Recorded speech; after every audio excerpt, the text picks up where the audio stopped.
Hello guys, my name is Adya SDK from Being SDK. Learn, travel, live, just Being SDK. दोस्तों, एक समय था जब India का डिफेंस सिस्टम सिर्फ इंपोर्ट पर ही डिपेंडेंट था, लेकिन आज भारत दुनिया के टॉप इमर्जिंग डिफेंस सिस्टम में शामिल हो चुका है। हाँ, आपने सही सुना, 2024 to 25 में भारत का डिफेंस सिस्टम का रिकॉर्ड 23,622 करोड़ से भी ज्यादा का हो चुका है। ये एक सिंबल है आत्मनिर्भर भारत का, और इस रिकॉर्ड के पीछे हैं कुछ इंडियन कंपनीज जिन्होंने अपना नाम रोशन किया है missile system, aircraft component, ammunition और ड्रोन्स जैसी चीजों के मामले में। तो आज हम डिटेल में जानते हैं कि इंडिया का डिफेंस सिस्टम इतनी जल्दी आगे कैसे बढ़ा, ये कौन सी 4 कंपनीज हैं जिन्होंने ग्लोबल मार्केट में अपना नाम कमाया है, और आगे का रोड मैप क्या है।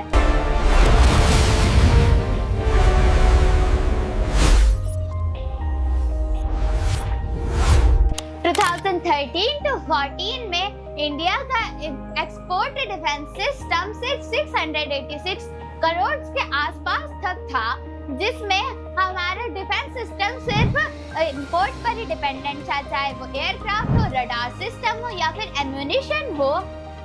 फिर आई 2014 के बाद एक पॉलिसी वेव जिसमें मेड इन इंडिया और आत्मनिर्भर भारत के प्रोडक्ट्स को यूज किया गया। गवर्नमेंट ने अपने सेल्फ डिफेंस सिस्टम की मैन्युफैक्चरिंग के लिए एक इकोसिस्टम क्रिएट किया, जिसमें PSUs को टारगेट दिया गया सेल्फ रिलायंस होने का। R&D फंडिंग को बढ़ाया गया DRDO जैसे इंस्टीट्यूशन के लिए, और प्राइवेट कंपनीज को एक्सपोर्ट लाइसेंस लेने का जो प्रोसेस था उसे इजी कर दिया गया। इसका रिजल्ट क्या हुआ?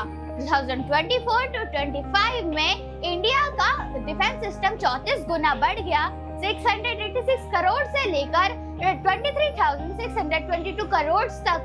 आज 80 से ज्यादा देश इंडिया के मैन्युफैक्चरिंग गुड्स को यूज कर रहे हैं, चाहे वो एशिया हो, अफ्रीका हो, लैटिन अमेरिका तक हमारे डिफेंस प्रोडक्ट्स जैसे कि एम्यूनिशन और ड्रोन्स पहुंच रहे हैं।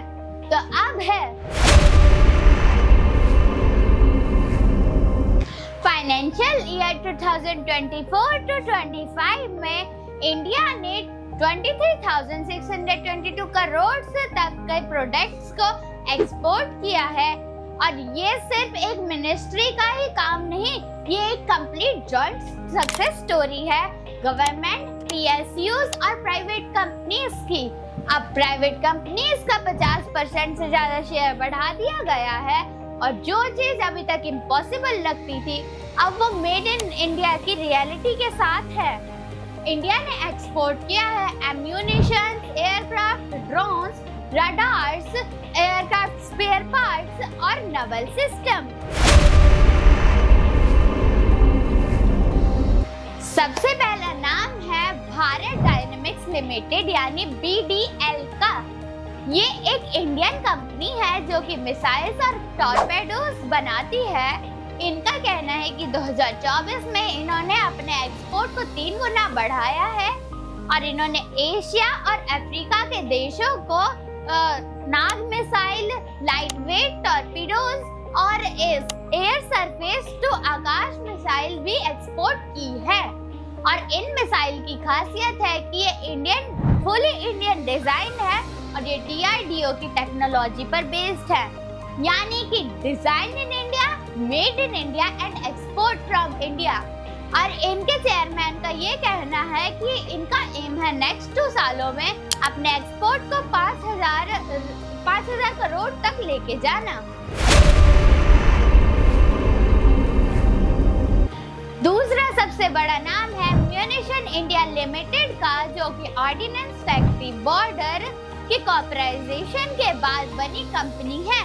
इस कंपनी ने ही सिर्फ 1 साल में एक्सपोर्ट कर 3,545 करोड़ कमा लिए थे।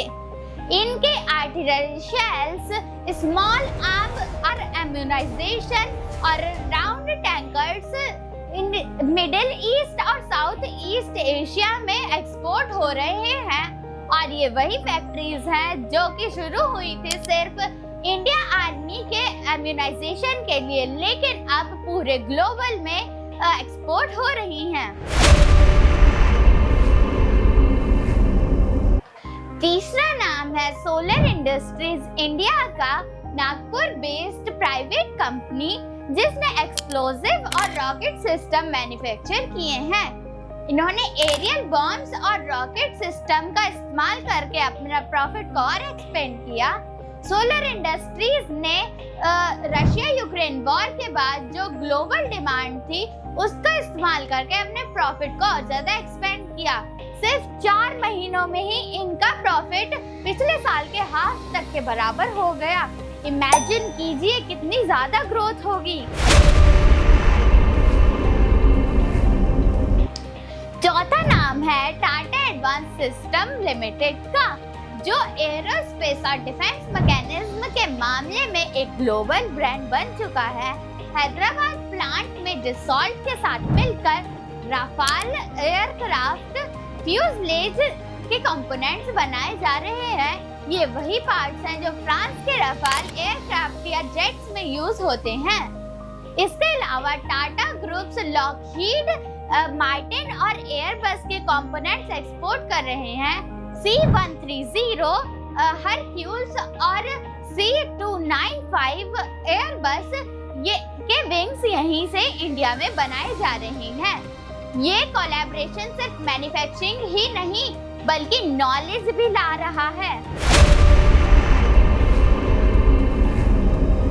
ये ग्रोथ आई कहां से? इसके भी 4 मेन रीजंस है। पहला, पॉलिसी रिफॉर्म्स।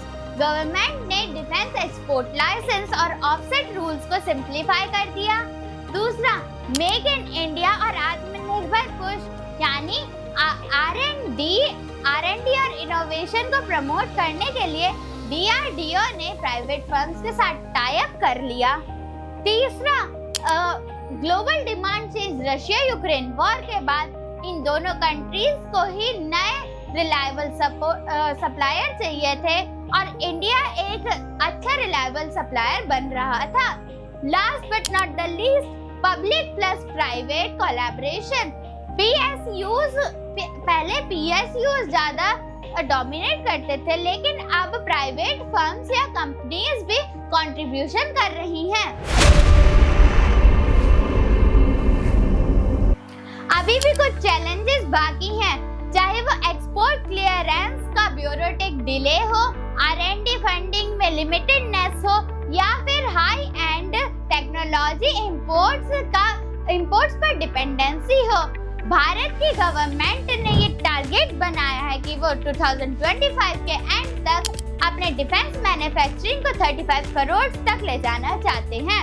तो ये थी हमारे भारत के डिफेंस मैन्युफैक्चरिंग की एक सक्सेस स्टोरी। चाहे वो भारत डायनामिक्स हो, म्यूनिशन इंडिया हो, सोलर इंडस्ट्रीज हो या फिर टाटा सिस्टम एडवांस हो, ये सारी इन चारों कंपनीज ने हमें ये प्रूव किया है कि मेक इन इंडिया एक स्लोगन नहीं, एक रियलिटी है। और आज के टाइम पे भारत पूरी दुनिया में सबको डायनामिक्स, एम्यूनिशन, ड्रोन्स एक्सपोर्ट कर रहा है। और क्या पता है किसी दिन हम दुनिया के टॉप 10 डिफेंस एक्सपोर्टर्स में से एक बन जाएं। तो दोस्तों, आपको क्या लगता है इन चारों कंपनीज में से कौन सबसे बड़ा ग्लोबल प्लेयर बनेगा? अपने ओपिनियन को कमेंट में शेयर करें। अगर आपको ये मेरी वीडियो पसंद आई हो तो इसे लाइक करें, कमेंट करें और हमारे चैनल बीइंग SDK को सब्सक्राइब करें। ऐसी और मोर इन्फॉर्मेटिव वीडियोस के साथ हम जल्दी मिलेंगे। तब तक के लिए take care and bye bye और जय हिंद।